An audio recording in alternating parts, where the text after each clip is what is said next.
মালয়েশিয়ার নাম নিলেই যে শহরটির কথা আগে আসে সেটি হচ্ছে মালয়েশিয়ার রাজধানী কুয়ালালামপুর। তো আজকে আমরা কুয়ালালামপুর যাওয়ার উদ্দেশ্যে দুজন বাসা থেকে বের হয়েছি। এখন আমরা রয়েছি জহর বারুর লার্কিন সেন্ট্রাল বাস স্ট্যান্ডে।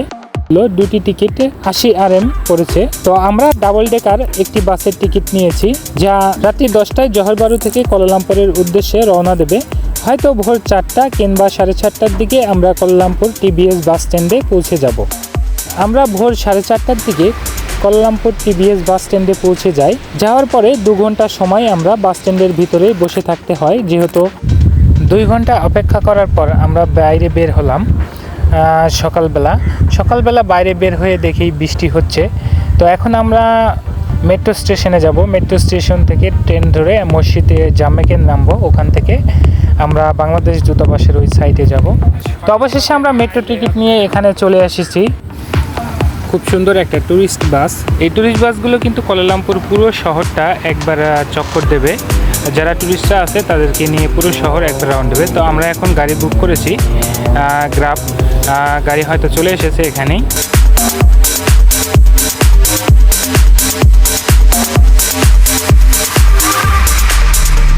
আমরা এখন যাব পেট্রোনাস টুইন টাওয়ার, মালয়েশিয়ার আইকনিক বিল্ডিং। সামনে যে টাওয়ারটা দেখতেছেন এটি হচ্ছে কুয়ালালামপুর সিটি টাওয়ার।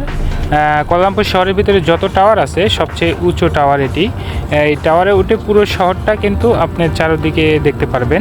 আসলে ওই পাশে যেতে চেয়েছিলাম, কিন্তু আসলে আমরা যে জায়গায় অবস্থান করতেছি এটি মানে ব্যাক সাইড একটা, কারণ মাঝখানে একটা ছোট্ট পাহাড়ের মতো রয়েছে এবং পাহাড়ের ওই পাশেই এই টাওয়ারটা অবস্থান। তো হয়তো যেতে হলে রোড দিয়ে অনেক ঘুরে যেতে হবে। তো এখন আমরা পেট্রোনাস টুইন টাওয়ার খুবই কাছেই, যেহেতু বৃষ্টি হচ্ছে তাই আর টাওয়ারের ওদিকে যাচ্ছি না, এখন পেট্রোনাস টুইন টাওয়ারের দিকে যাচ্ছি।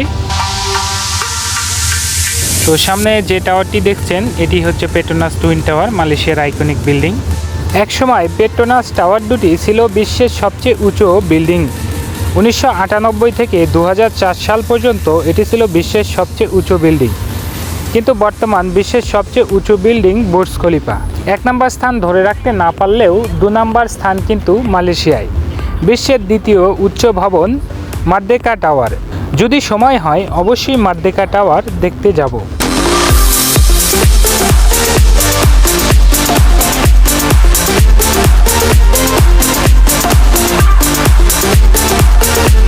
টুইন টাওয়ারের নিচেই রয়েছে সুরিয়া শপিং মল। তো আমরা ভিতরে ঢুকেই দেখি অনেকগুলো মার্সিডিজ গাড়ি রাখা, সবাই গাড়ির পাশে ভিড় জমাচ্ছে। আসলে টেসলা ব্র্যান্ডের প্রমোশনের জন্য অনেকগুলো গাড়ি রেখেছে তারা। এখানে দর্শনার্থীরা ফ্রিতে এই গাড়িগুলোতে উঠতে পারছে, যার কারণে হয়তো অনেকের কেনার সামর্থ্য নেই, তাই ফ্রিতে এই নামি দামি মার্সিডিজ গাড়িতে অনেকে উঠে তার স্বাদ মেটাচ্ছে।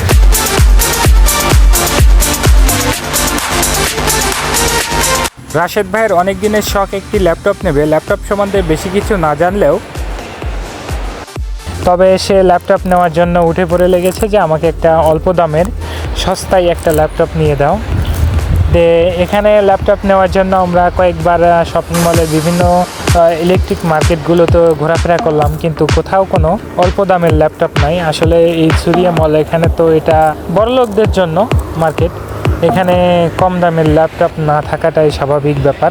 তো ভিতরে এসেছিলাম, আসলে কম দামের ল্যাপটপ অনেক দোকান ঘোরাঘুরি করার পরেও কোথাও খুঁজে পেলাম না, যার ফলে আবার নিচে নামলাম। টুইন টাওয়ারের পিছনের অংশের দৃশ্যটা কিন্তু খুবই সুন্দর। এখানে একটি লেক রয়েছে এবং লেকের ওই পারে একটি পার্ক আছে। লেকের ভিতরে আপনার এখানে কিন্তু নিচে পাইপ বসানো আছে। রাত্রিবেলা কিন্তু এখানে দেখা যায় যে পাইপের মাধ্যমে চারিদিকে পানি ছড়িয়ে পড়ে এবং বিভিন্ন কালারিং লাইটে জ্বলতে থাকে। সুন্দর একটা দৃশ্য তৈরি হয় এখানে। সামনের অংশের চেয়ে কিন্তু পিছনের অংশটা আমার কাছে সবচেয়ে বেশি ভালো লাগছে। সামনের অংশে ছবি ওঠাতে গেলে দেখা যায় যে এত লোকের ভিড়ে সিঙ্গেল কোনো ছবি ওঠানো যায় না, কিন্তু পিছনের অংশে লোক অনেকটাই কম, কারণ দেখা যায় যে অনেকে এই পিছনের অংশ খুঁজে পায় না। কারণ আমি দেখেছি এর আগে অনেক ভিডিওতে দেখেছি যে অনেকে বলে ভাইয়া এই জায়গাটা কোথায়, মানে টুইন টাওয়ারে এসেছে পিছনের এই জায়গাতে আসতে পারেনি অনেকে। তবে আমি সামনের অংশে অনেক সিঙ্গেল ছবি ওঠানোর চেষ্টা করেছি, কিন্তু সিঙ্গেল কোনো ছবি ওঠাতে পারিনি, কারণ সামনের অংশের লোকজন ছবি ওঠানোর জন্য হুমড়ি খেয়ে পড়ছে। আসলে চারদিকেই অনেক পর্যটক, আজকে ছুটির দিন, তাই সিঙ্গেল ছবি ওঠা খুবই কষ্টসাধ্য ব্যাপার।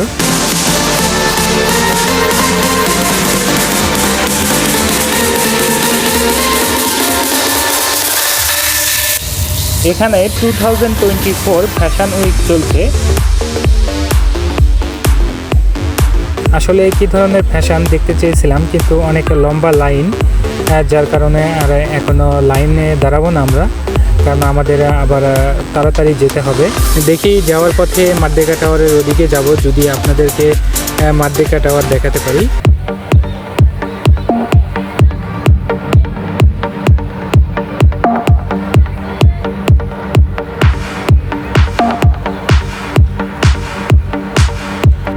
তো এখন আমরা ট্যাক্সি নিয়েছি, যাচ্ছি টিভিএস বাস স্ট্যান্ডের দিকে। তো যাওয়ার পথেই এদিকে দেখতে পেলাম মাদ্দেকা টাওয়ার। আর এটি বিশ্বের দ্বিতীয় উচ্চতম ভবন, এর উচ্চতা 2227 ফিট। অত বুর্জ খলিফার চেয়ে কিছু কম, বুর্জ খলিফার চেয়ে 490 ফিট কম, যেখানে বুর্জ খলিফার উচ্চতা 2717 ফিট। মাদ্দেকা টাওয়ারের উচ্চতা 2227 ফিট, বুর্জ খলিফার চেয়ে 490 ফিট কম।